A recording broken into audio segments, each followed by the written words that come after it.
好嚟，好嚟，喺度，幫我擔當而家入嚟。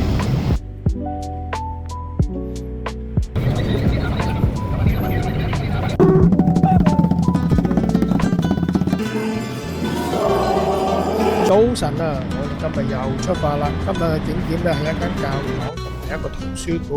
首先咧，我哋用最貼地嘅交通方法就係搭巴士啦。個司機咧就趕咗我翻轉頭喎，唔俾我坐前邊啦。因為咧呢條鐵路全部燈都係粉紅色嘅，呢度咧就係女士專用區，而後邊咧就係一般乘搭區域啦，所以記住唔好搭咗啊！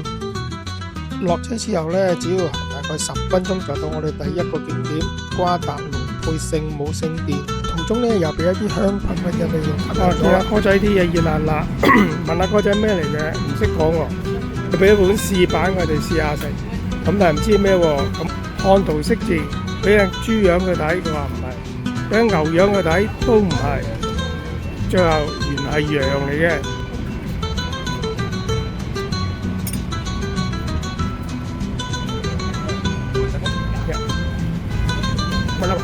菠蘿，睇得得。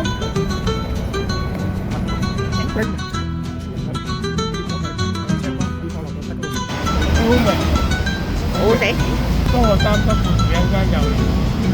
咁阿叔咧就俾咗嗰個湯我試下喎，呢個湯咧唔知咩湯，好怪嘅。咁啊落啲辣少啲辣醬、cilantro、洋葱，熱辣辣，但係都幾好飲喎嚇。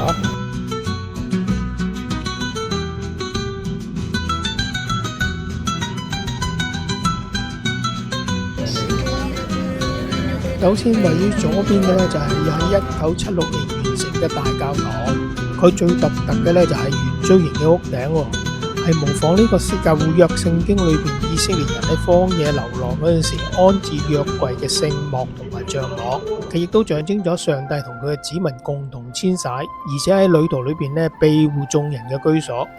整個大廳裏邊咧一條柱都冇嘅喎，能夠確保教堂裏邊咧上萬嘅信徒咧，無論企喺邊個角落都好，視線咧都可以毫無障礙聚焦咗喺祭壇後邊嗰幅神聖嘅瓜達盧佩聖母斗篷上面。而圓拱形嘅大廳設計咧，就象徵咗平等、包容同像感，打破咗傳統天主教堂嗰種十字形嘅設計，帶嚟嗰種距離感覺。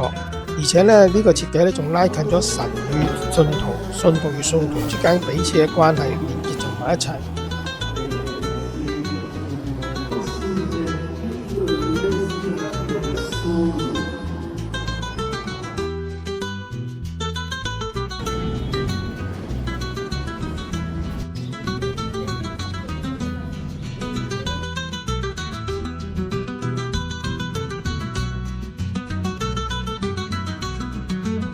而位於右手邊嘅就係基督君主贖罪堂，始建於呢個1695年，喺1709年落成。呢個建築物係由呢個紅色嘅火山石同埋白色嘅石材交織而成。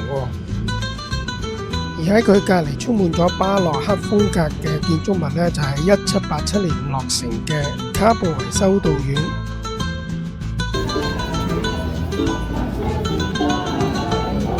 呢啲咧可能全部都係祭品，買嚟奉獻俾教堂用嘅。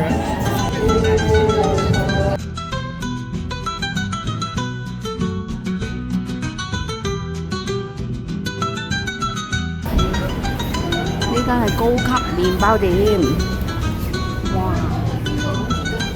果然好香啊 ！bakery 嘅樣，呢個係牛角包。士多啤梨 bakery， 呢個好似我哋啲合桃酥啊，個樣似係糖麵包，佢包嗰時好容易包嘅啫喎，一塊膠紙，跟住兩隻角捲埋佢，咁就包咗啦。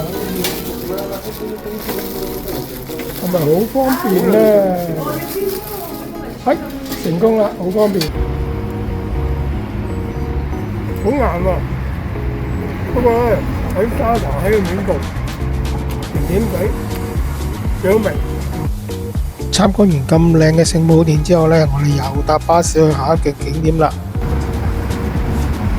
今日呢，就等我帶大家嚟呢參觀下呢座建築物喎。呢度呢，就被英國衛報評為21世紀最精彩建築物之一。一踏進呢個大堂呢，簡直呢令你嘅視覺受到衝擊啊！呢度呢，好似彷彿呢就冇咗地心吸力咁，密密麻麻嘅書架呢，就好似方格一樣呢喺空中裏交錯漂浮。呢度唔係荷里活嘅片場，亦都唔係未來世界嘅太空站。呢度係墨西哥城嘅巴斯孔塞勒斯圖書館。呢間圖書館喺2006年落成，完完全全咁打破咗一般人對圖書館嘅傳統觀念。所有書櫃唔再係釘喺個地下上面，而係咧用一啲鋼架、鋼筋將佢哋吊喺空中裏面，再加上半透明嘅玻璃行人通道，令到你以為自己跌進咗某個科技未來嘅矩陣裏邊，又或者一個充滿知識交錯嘅奇幻迷宮裏邊。呢度唔單止係網紅打卡嘅聖地，呢度更加係一座擁有超過60萬本圖書嘅公共圖書館。點解我跟住個 Policia 行得咁快呢？原因呢係因為我唔識揾呢個巴士站喎，咁問咗個巴士司機，咁個巴士司機呢就即刻揾咗呢個警察叔叔呢，就帶我又過馬路又行完隧道，最後呢就嚟到呢個巴士站，仲幫我手埋飛添，真係墨西哥無奇不有。我哋要嚟嘅就係呢個手工藝市場，呢度呢擁有超過350間店鋪喎，專係賣各式嘅手工藝精品。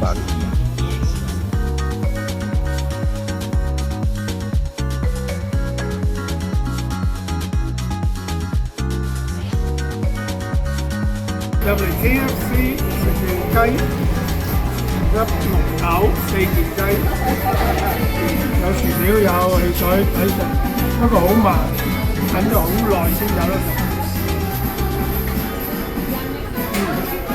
薯條幾隻？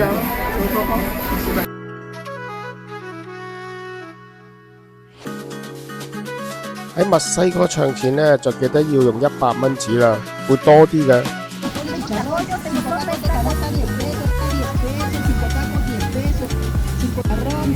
買咗買仙人掌嘅，又用餅烤餅，佢哋全部唔識講英文㗎，咁啊靠呢架車翻嚟。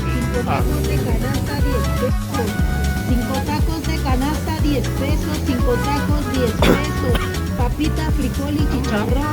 嘅，我唔敢落嗰啲辣醬喎，呢個好食。係羊嚟㗎。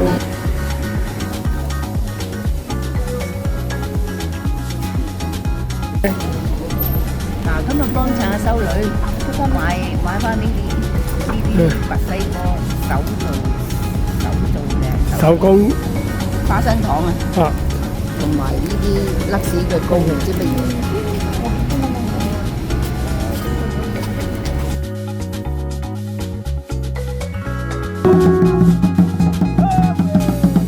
又返到呢個憲法廣場啦。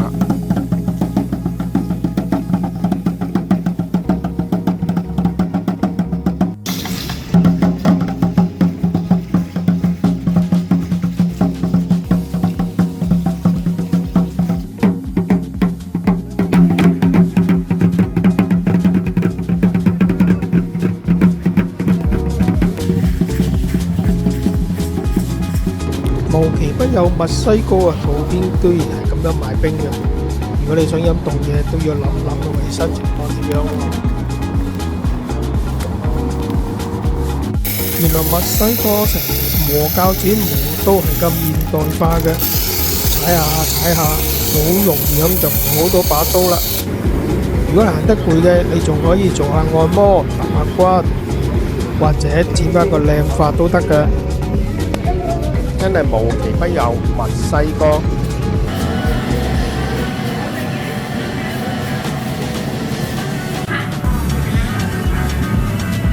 買到啦，買咗啲啦。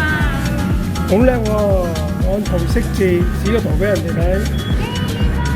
呢巴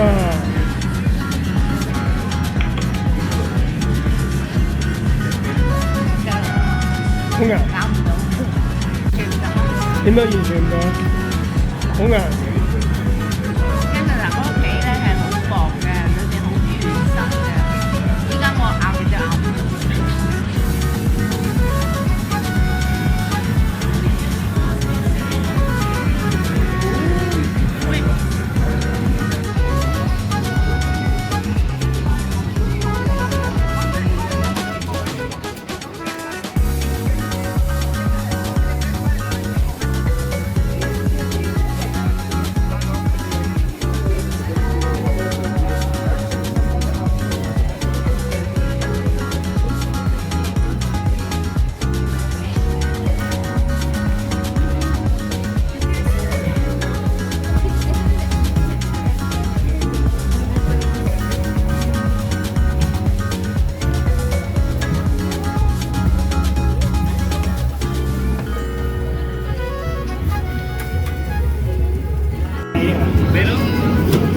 哇！呢度呢間呢，喺墨西哥城裏面都係好出名做呢個出落西班牙油條嘅鋪頭喎。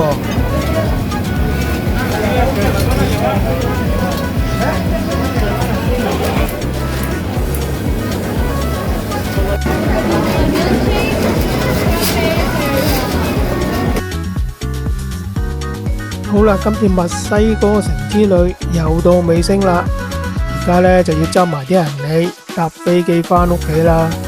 下次睇下去邊度，再同大家見面啦。